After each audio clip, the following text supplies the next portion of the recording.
إلا بالله العلي العظيم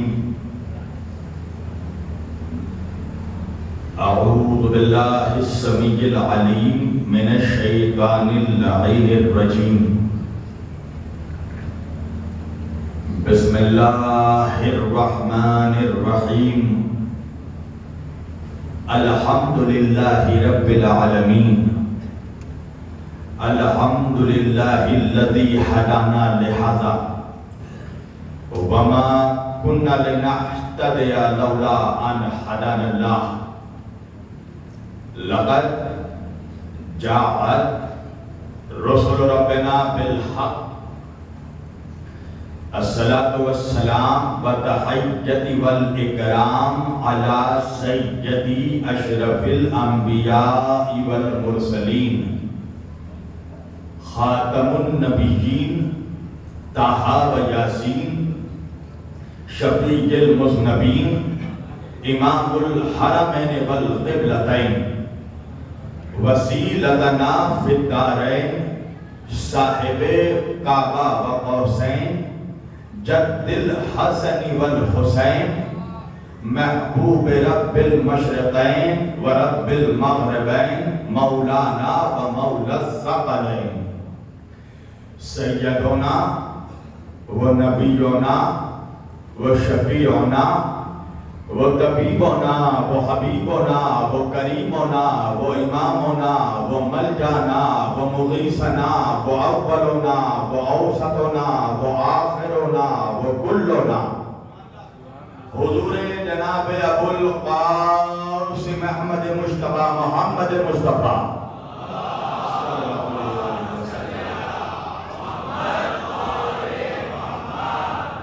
وَأَهْلِ بَيْتِهِ الطَّيِّبِينَ الطَّاهِرِينَ الْمَعْصُومِينَ الْمَظْلُومِينَ الْمُنْتَخَبِينَ الْمُنْتَجَبِينَ الْغُرِّ الْمَيَامِينَ وَأَصْحَابِهِ الْمُتَّقِينَ الْمُنْتَخَبِينَ الْمُنْتَجَبِينَ وَلَعْنَةُ اللَّهِ عَلَىٰ أَعْدَائِهِمْ أَجْمَعِينَ مِنْ يَوْمِنَا هَذَا إِلَىٰ قِيَامِ يَوْمِ الدِّينِ أَمَّا بَعْدُ فَقَدْ قال الله تعالى في الفرقان الحميد والمحكم كتابه المجيد وقوله الحق بسم الله الرحمن الرحيم ولقد كرمنا بني آدم وحملناهم في البر والبحر ورزقناهم من الطيبات وفضلناهم على كثير ممن خلقنا تفضيلا صدق الله المولانا العلي العظيم وبلغنا رسوله النبي الأمين الكريم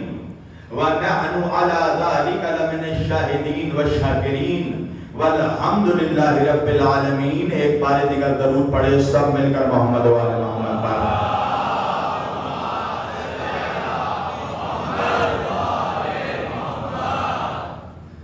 عزیزان گرامی قدر و برادران ملت اسلامیہ بندگان توحید و عاشقان رسول و آل رسول گدایان دربار حضور مولا آپ سبوں کے جذبہ ایمانی کو زندہ و سلامت رکھے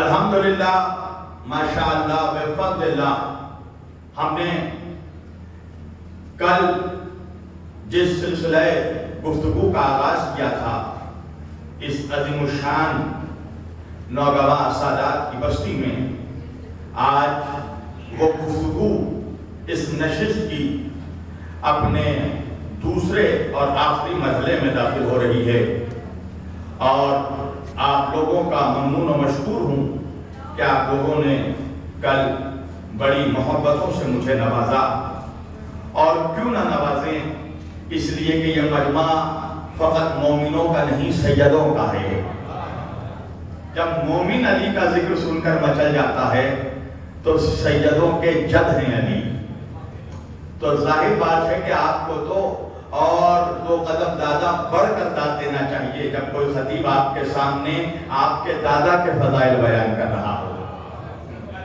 لہذا سوچ کر نہ بولا کرے میں نے نوٹس کی کہ کچھ ایسے جوان ہیں جو سوچ کر داد دیتے ہیں حالانکہ علی کو سوچنا نہیں چاہیے اس لیے کہ جو سوچ کر دماغ میں آ جائے وہ علی نہیں ہو سکتا. لہذا بس بولتے رہیے اور اپنے جذبہ ایمانی کا مظاہرہ کیجیے. ایک صلوات پڑھیں محمد والے محمد.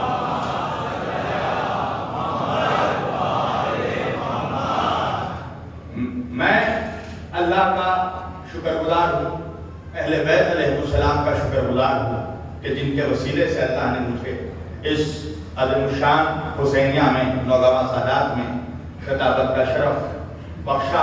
اور اس کے بعد منتظمین بالخصوص ہمارے بھائی عادل بھائی اور آشو بھائی نے بڑے خلوص سے مجھے یاد کیا، لہذا میں ان کا بھی شکر گزار ہوں.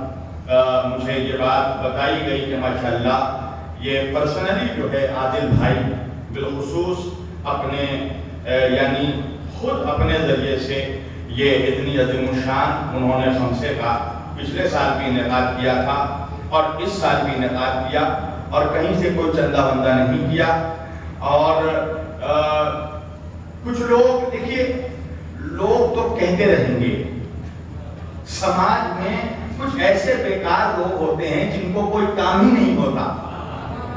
ان کا کام یہی ہے کہ جو ترقی اور کامیابی کی منزل طے کرے، بس یہ کوشش کرو کہ اس کو کیسے کھینچا جائے. میں یہ اس ممبر کا صدقہ ہے، میں نے پاکستان میں بھی خطاب کیا ہے، اور ہندوستان چونکہ یہ پڑوسی ملک ہے اس لیے میں اس کی ایک مثال دے رہا ہوں. اگر آپ بری لگے تو مجھے معاف کر دیجیے گا. میں نے ایک چیز غور کیا کہ ہندوستان کے مومنین میں اور پاکستان کے مومنین میں فرق یہ ہے کہ پاکستان کے مومنین اپنے پتھر کو ہیرا بنانا چاہتے ہیں، اور افسوس ہے کہ ہندوستانی اپنے ہیرے کو پتھر بنانا چاہتے ہیں. ایک بڑی تکلیف چیز جو محسوس ہوتی ہے، اور وہ میں نے آپ لوگوں کے سامنے اس لیے رکھا کہ جب ہمارے درمیان سے کوئی نکلے، خطاب کر رہا ہو یا شاعری کر رہا ہو، تو ہمیں اس کی حوصلہ افزائی کرنا چاہیے. مثلا عادل بھائی نے یہ مجلس کی، میں اس لیے نہیں بول رہا ہوں کہ انہوں نے مجھے بلایا ہے. آشو بھائی خود جانتے ہیں میں کتنے وعدے چھوڑ کر یہاں پر آ رہا ہوں. یہ صرف بی بی زہرا کا صدقہ ہے، مگر اس لیے نہیں کہ انہوں نے بلایا اس لیے میں بول رہا ہوں. نہیں، جب کوئی اچھا کام کرے تو یہ ہمارا فرض ہے کہ بجائے اس کے کہ اس کا دامن کھینچے، ہم اس کی حوصلہ افزائی کریں. ورنہ آج کے زمانے میں جو معاشرہ ہے، جو سوسائٹی ہے، میں آپ کو بتا رہا ہوں، دوسری قوموں یا دوسری قوموں کو چھوڑ دیجیے، میں عالم اسلام کے دوسرے فرقوں کی اگر بات کروں تو آپ دیکھیے نوجوان نہ جانے کتنے گندے گندے پروگرامز کروا رہے ہیں، فیشن شو کروا رہے ہیں، اور نہ جانے کتنے خرافاتی چیزیں ہو رہی ہیں مسلم علاقوں میں، مسلم سوسائٹی میں. یہ صرف فرش اعضاء کا صدقہ ہے کہ اس قوم کا نوجوان فیشن شو نہیں کرواتا، حسین کی مجلس کرواتا ہے. لہذا ہمیں حوصلہ دینا چاہیے. ہمارے بیچ سے جب کوئی بچہ نکلے، آج آپ دیکھیے عالمی سطح پر، انٹرنیشنل لیول پر جو پاکستانی خطبہ نے اپنا لوہا منوایا ہے، وہ صرف اپنی خطابت کی وجہ سے نہیں، ان کے مجمع نے، ان کے قوم کے لوگوں نے بھی ان کا بھرپور ساتھ دیا. تو ایسا نہیں ہے کہ ہندوستان میں خطبہ کے اندر کوئی کمی ہے، یا شعراء کے اندر کوئی کمی ہے، یا نوخانوں میں کوئی کمی نہیں ہے، مگر مسئلہ یہ ہے ذمہ داری آپ کی بھی ہے کہ اپنے خطبہ کو، شعراء کو، نوخانوں کو اپنے سر کا تاج بنائیں، پیر کی جوتی نہ بنائیں. کیونکہ آپ نہیں پڑھائیں گے تو کون پڑھائے گا؟ تو آپ کو بھی چاہیے کہ اپنے پتھروں کو تراش کر ہیرا بنایا جائے. جب آپ بتائیے پاکستان میں شبیر وارثی کو لوگ بلا سکتے ہیں، تو کیا ہندوستان کے لوگ مجھے محبت نہیں دے سکتے؟ دے سکتے ہیں اور دیتے ہیں، اس میں کوئی شک نہیں ہے. مگر وہ جو کچھ لوگ ایسے بھی ہوتے ہیں جو اپنے لوکل لوگوں کو بس گھر کی مرغی دال برابر والا معاملہ ہے، ایسا نہیں ہونا چاہیے. جب کوئی نیک کام کرے، جب کوئی اچھا کام کرے، تو ہمیں اس کا حوصلہ بلند کرنا چاہیے. یہ کوئی آسان بات نہیں ہے. مجلسیں منعقد کرنا، 5 مجلسیں، ایک مجلس کرنے والا جانتا ہے کہ وہ مجلس کیسے کرتا ہے. خطیب کو بلانا، مجمع کو بلانا، اعلان کروانا، یعنی جب تک مجلس ختم نہیں ہوتی ہے، مانیے مجلس کی دل کی دھڑکن بڑی رہتی ہے. ابھی میرے بھائی کہہ رہے تھے کہ مولانا کل ذرا دن میں رک جائیے، میرے خیال سے ڈاکٹر صاحب بھی مجھے کہہ رہے تھے کہ کل تھوڑا رک جائیے. میں نے کہا کہ بھائی مصطفیٰ آباد میں مجھے مجلس پڑھنی ہے، اگر کل یہاں رک جاؤں گا تو بانی مجلس وہاں سوسائڈ نہ کر لیں. یعنی کہ دل کی دھڑکن بڑی رہتی ہے، اس لیے کہ اس کے جذبات پورے ہوتے ہیں اور وہ کچھ نہیں چاہتا. وہ بس یہ چاہتا ہے کہ جب وہ مجلس کرے تو بی بی زہرا تو دعا دیتی ہی ہیں، مومنین بھی دعا دے دیں. اس لیے میں شکر گزار ہوں اور آپ سبوں سے گزارش کروں گا کہ آپ لوگ ایسے نوجوانوں کو جو ماں مولا حسین کی مجلس کر رہے ہوں یا آزاداری کو فروغ دے رہے ہوں، مثلا یہ چینل والے جو دور دور تک آزاداری کو پہنچا رہے ہوں، آپ لوگ ان کی حوصلہ افزائی کریں. حالانکہ ہم جانتے ہیں کہ ہم جیسے خطیبوں کے لیے یہ بڑا سخت مرحلہ ہوتا ہے. پہلے کے جو ہمارے خطبہ ان کے جوتے ہمارے سر کا تاج، مگر ان کے دور میں سوشل میڈیا نہیں تھا. آج کے دور میں سوشل میڈیا ہے. جو تقریر میں اس وقت یہاں پر کر رہا ہوں، میرے بنگال میں بھی بیٹھا ہوا شخص سن رہا ہے، تو اب میں اس تقریر کو وہاں جا کر ریپیٹ نہیں کر سکتا. توجہ کیجیے. تو کہنے کا مقصد ہے کہ ایک خطیب ایک شاعر جب آتا ہے تو وہ کتنی محنت کر کے آتا ہے اور وہ آپ سے کچھ نہیں چاہتا، وہ آپ سے داد کی شکل میں آپ سے دعائیں چاہتا ہے. اور جب آپ دعاؤں سے نوازتے ہیں تو اس کا حوصلہ بڑھتا ہے، اس کا جی چاہتا ہے کہ میں اسی طرح اور محنت کروں اور مجمع کو کچھ اور نئی چیزیں دوں. تو جو مجلس کراتا ہے اس کا دل اور بڑھتا ہے، وہ اور اگلے سال اس کا جی چاہتا ہے کہ اور جذبہ ایمانی کے ساتھ مجالس میں اضافہ کرے اور اپنے جذبہ ایمانی کا مظاہرہ کرے. لہذا وہ تمام افراد جو مجلس حسین میں دامے درہمے سخنے جس طرح بھی مدد کرتے ہیں، آپ لوگ ان سبوں کی صحت و سلامتی اور ان کے جذبہ ایمانی میں اضافے کے لیے بلند ترین صلوات پڑھے. سب مل کر محمد و آل محمد.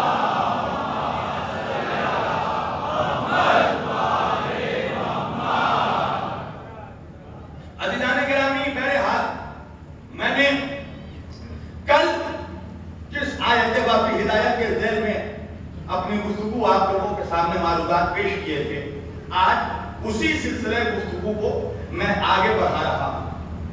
اللہ بنی نوع انسان کو جب چیلنج کرتا ہے، یاد ہے نا وہ جملہ، تو اللہ نہ کہتا ہے. جب بندوں کو چیلنج کرنا ہوتا ہے، ہم نے بارش برسا دی، تم روک سکتے ہو تو روک کر دکھا دو. ہم نے ہوائیں چلا دی، تم روک سکتے ہو تو روک کر دکھا دو. ہم عزت دینے والے ہیں، تم اسے ذلیل کر کے دکھا دو.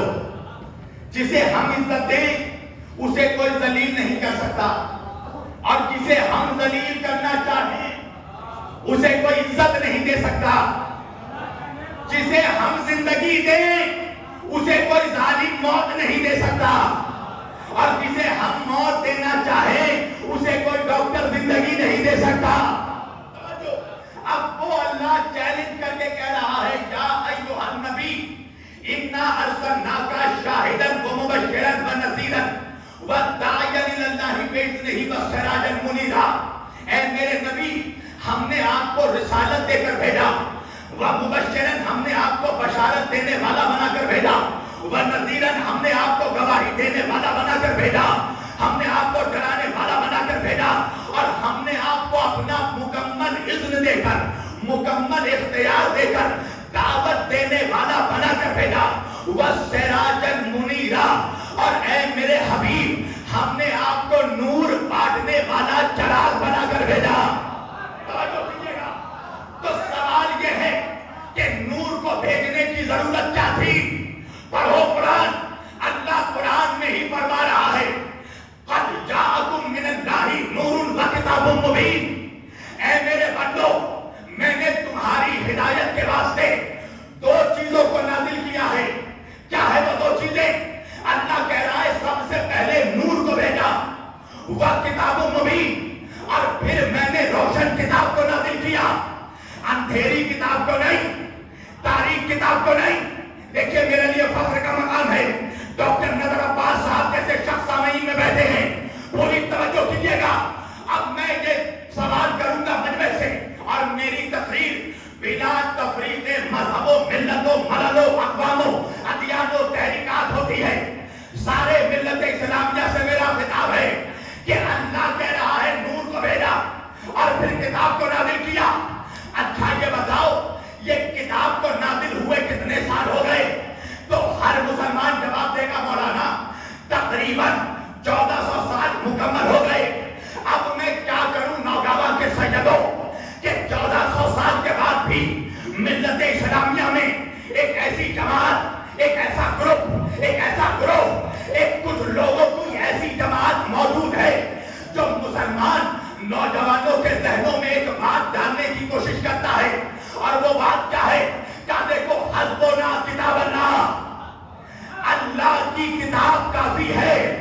توجہ کیجیے گا تو سہارنپور سے لے کر سعودیہ تک نعرہ لگ رہا ہے کتاب کافی. اب میں نوگاوا کے سیدوں سے پوچھوں گا کہ بھائی جو یہ نعرہ لگ رہا ہے کتاب کافی، تو یہ کتاب ہے کس کی؟ اللہ اکبر. میرے ساتھ بولتے رہنا سیدوں، تاکہ نتیجہ میں پیش کر سکوں کتاب کس کی ہے. بولیے نا. آج کے زمانے میں لوگ شیطان کا نام شرما کر نہیں لیتے، آپ رحمان کا نام کیسے شرما کر لے سکتے ہیں؟ میرے ساتھ کرنا بولے، نتیجہ آپ طے کریں گے. کتاب کس کی؟ توریت کس کا؟ زبور کس نے بھیجا؟ بولیے نا میرے ساتھ. میری جان ہونے جگر رکھنے والا ہوں. زبور کس نے بھیجا؟ انجیل کس نے بھیجا؟ قرآن کس نے بھیجا؟ نبیوں کو کس نے بھیجا؟ رسولوں کو کس نے بھیجا؟ ولیوں کو کس نے بھیجا؟ اماموں کو کس نے بھیجا؟ پیغمبروں کو کس نے بھیجا؟ پیغمبروں کو کس نے بھیجا؟ ملائکہ کو کس نے بھیجا؟ فرشتوں کو کس نے بھیجا؟ زمین کس نے بنائی؟ آسمان کس نے بنایا؟ سورج کو روشنی کس نے دی؟ چاند کو چاندنی کس نے دی؟ پھولوں کو مہک کس نے دی؟ تاروں کو چمک کس نے دی؟ ہواؤں کو ٹھنڈک کس نے دی؟ ہواؤں کو آوارگی کس نے دی؟ موجوں کو طغیانی کس نے دی؟ دریاؤں کو روانی کس نے دی؟ زلیخا کو جوانی کس نے دی؟ اللہ اکبر. بھائی زلیخا کو جوانی کس نے دی؟ آدم کو علم کس نے دیا؟ موسیٰ کو ہیبت کس نے دی؟ نوح کو تقویٰ کس نے دیا؟ موسیٰ کو جلال کس نے دیا؟ یوسف کو جمال کس نے دیا؟ محمد کو کمال کس نے دیا؟ منافقوں کو زوال کس نے دیا؟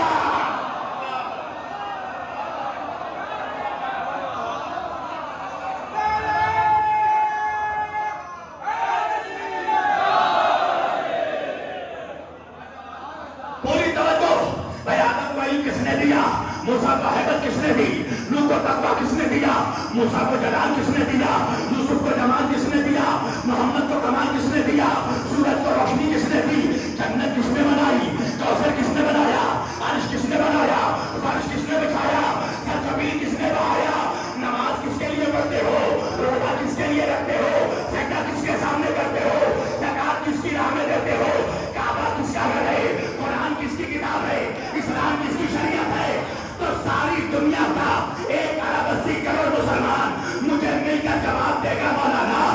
کتابوں کو اللہ نے بھیجا، نبیوں کو اللہ نے بھیجا، رسولوں کو اللہ نے بھیجا، ولیوں کو اللہ نے بھیجا، صحیفوں کو اللہ نے بھیجا، فرشتوں کو اللہ نے بھیجا، ملائکہ کو اللہ نے بھیجا، روحوں کو اللہ نے پیدا کیا، سلمان کو اللہ نے پیدا کیا.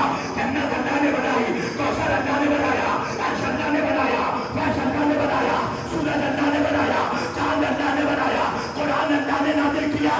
میں نے کہا بات سمجھ میں آ گئی نا. اسلام اللہ کا، شریعت اللہ کی، کتاب اللہ کا، کعبہ اللہ کا، قرآن اللہ کا، انبیاء اللہ کے. میں نے کہا بات ختم ہو گئی. جب سب کچھ اللہ کا ہے تو بات بھی اللہ کی چلے گی، ملا کی نہ.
اس کتاب کا مقام کیا ہے؟ اس کتاب کا جلال کیا ہے؟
نعروں کا بائیکاٹ ہے کیا؟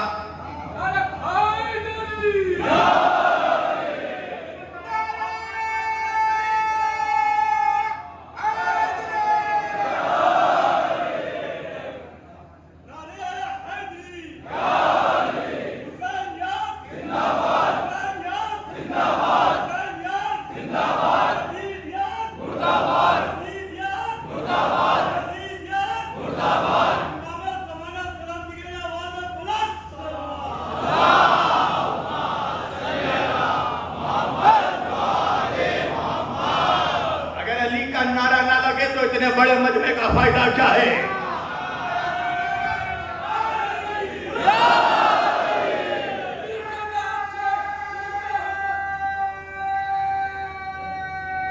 سب مل کر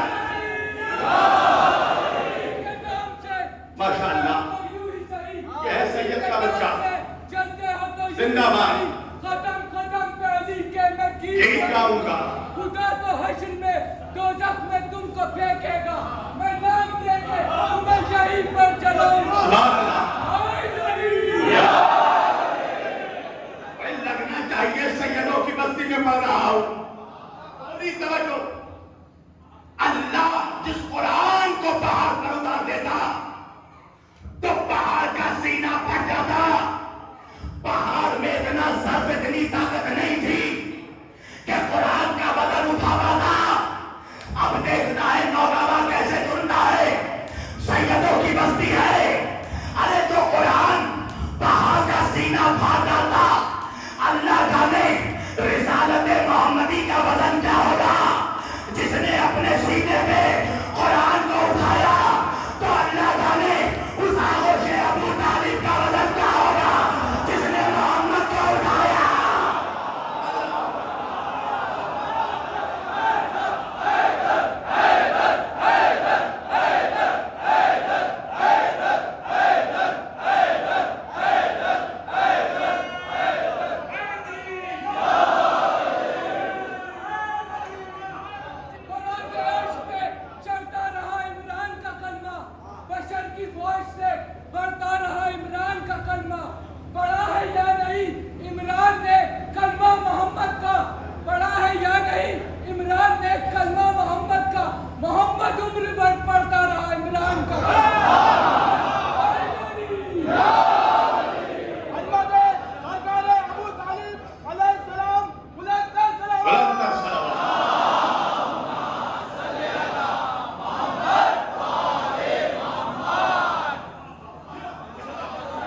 اللہ جانے اس آغوش ابو طالب کا وزن کیا ہوگا اور سیدوں تمہیں تو ضرور بولنا چاہیے کربلا سے لے کر اجمیر اجمیر سے لے کر دیوا دیوا سے لے کر نوگارا تک یہ جتنے سید نظر آ رہے ہیں نا اگر ان سب کا نانا مصطفیٰ ہے تو دادا ابو طالب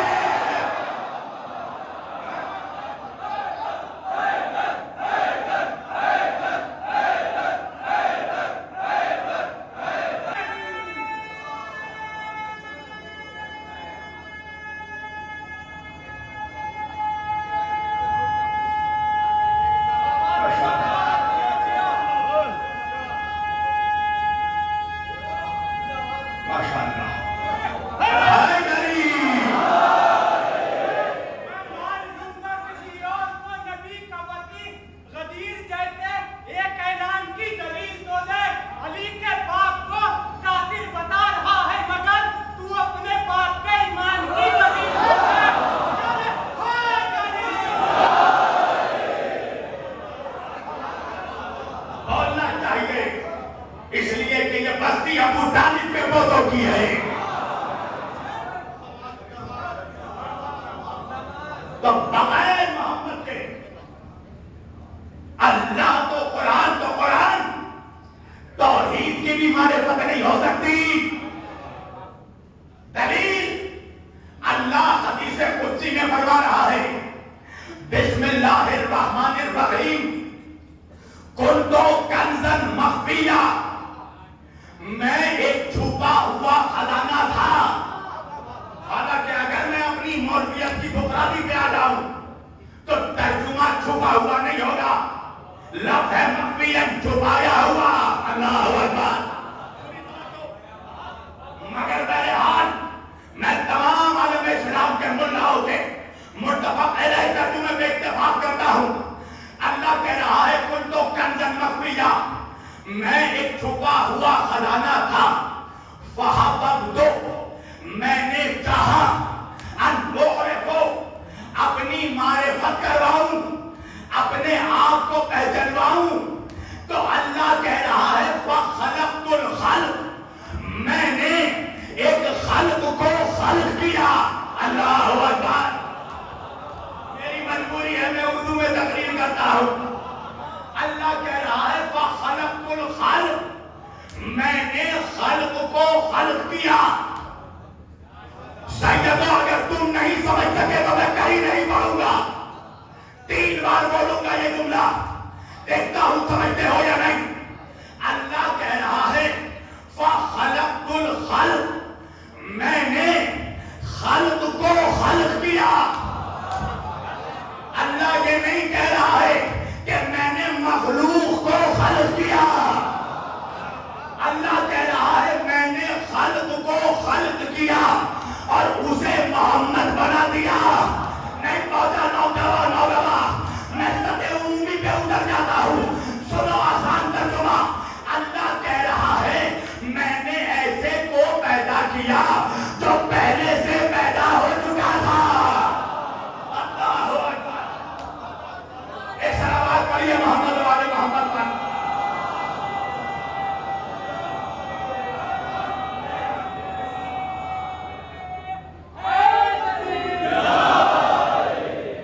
یا تو میں یہ جملہ پڑھ نہ سکا یا تو آپ سن نہ سکے.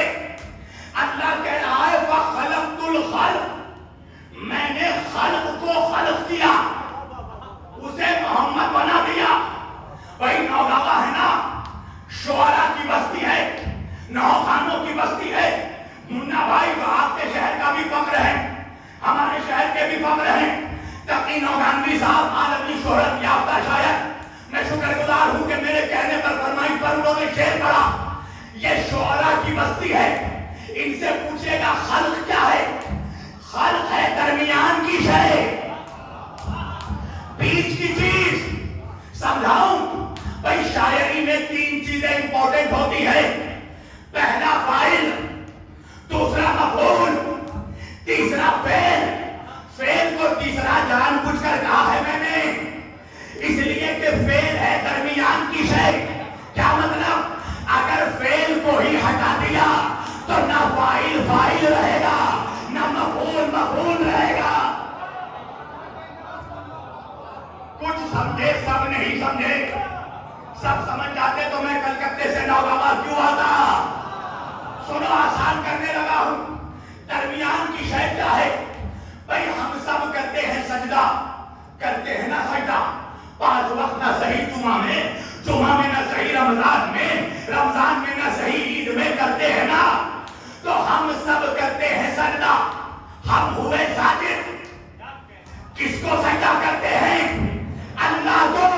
تو وہ ہے مسجود. اب درمیان میں ہے سجدہ.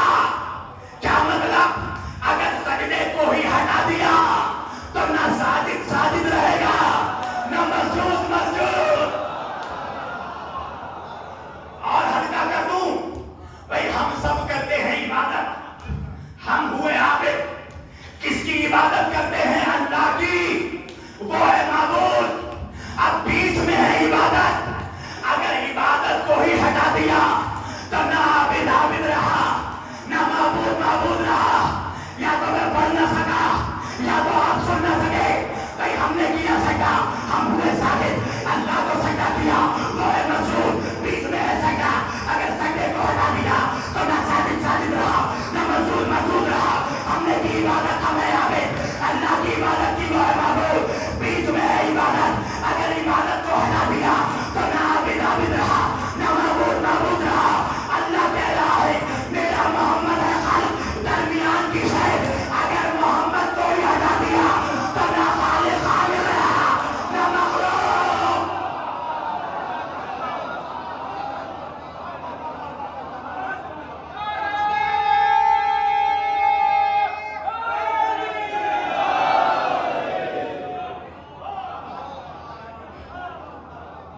محمد ہے درمیان کی شے.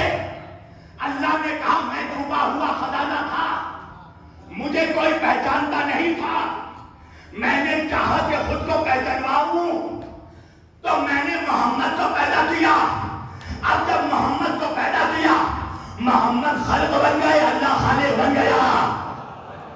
محمد نے کیا سجدہ, محمد ساجد بن گئے, اللہ مسجود بن گیا. محمد نے کی عبادت, محمد عابد بن گئے, اللہ معبود بن گیا. میرے نبی نے پکارا تو میرا خالق بھی ہے, بالغ بھی ہے, رازق بھی ہے, رزاق بھی ہے, خلاق بھی ہے, رحمان بھی ہے, رحیم بھی ہے, کریم بھی ہے, غفار بھی ہے, ستار بھی ہے. میں نے کہا یا رسول اللہ, اللہ کو اتنے ناموں سے کیوں پکار رہے ہیں؟ کیا تو نے پڑھا نہیں ہر جزاء الاحسان الا الاحسان؟ احسان کا بدلہ سوائے احسان کے کچھ نہیں ہوتا. اللہ نے مجھے پیدا کیا, میں نے اس کے ناموں کو پیدا کر دیا.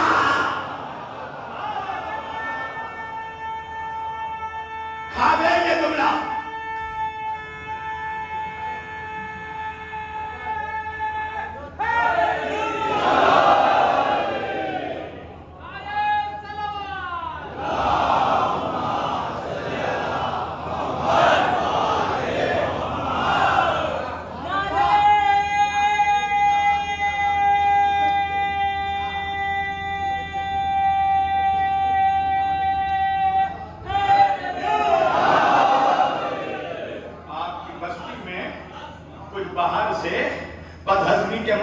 مریض ضرور آ چکے ہیں. کچھ کا یہ جملہ سن کر شاید ڈائجسٹیو سسٹم افیکٹڈ ہو گیا. دعویٰ بغیر دلیل کے نہیں کرتا. اللہ نے سب کچھ پیدا کیا. ڈاکٹر صاحب, اللہ ہر شے کا خالق ہے مگر اپنے اسماء کا خالق نہیں ہے. اس نے ہر شے کو پیدا کیا مگر اپنے ناموں کو پیدا نہیں کیا, اس لیے کہ نام کے لیے پکارنے والوں کی ضرورت ہوتی ہے. جب وہ اکیلا تھا, کوئی پکارنے والا ہی نہیں تھا, اسے نام کی ضرورت کیوں پڑی؟ جب محمد کو پیدا کیا تو ایک پکارنے والا آ گیا, اور اللہ نے نور محمدی کو جب آدم کو پیدا کیا تو آدم کے پشت میں رکھا. فرشتوں کو کہا فرشتے سجدہ کرو, سارے فرشتے سجدے میں گئے. اللہ نے کہا آدم کے پشت میں نور محمدی کو رکھا. آدم نے کہا پروردگار اس نور کو سامنے کر دے تاکہ سارا جہان دیکھ سکے. اللہ نے نور محمدی کو آدم کی پیشانی میں منتقل کیا. آدم نے کہا پروردگار سب دیکھ رہے ہیں, میں نہیں دیکھ رہا, تو کسی ایسے جگہ نور کو منتقل کر کہ جہاں میں دیکھ سکوں. تو اللہ نے پیشانی آدم سے نور محمدی کو ہتھیلی میں منتقل کیا. ارے کہاں ہے نوجوان, جب پیشانی میں تھا نور ایک تھا, جب ہتھیلی میں آیا تو 5 بن گیا, اور جب ہتھیلی سے لکیروں میں پھیلا تو 14.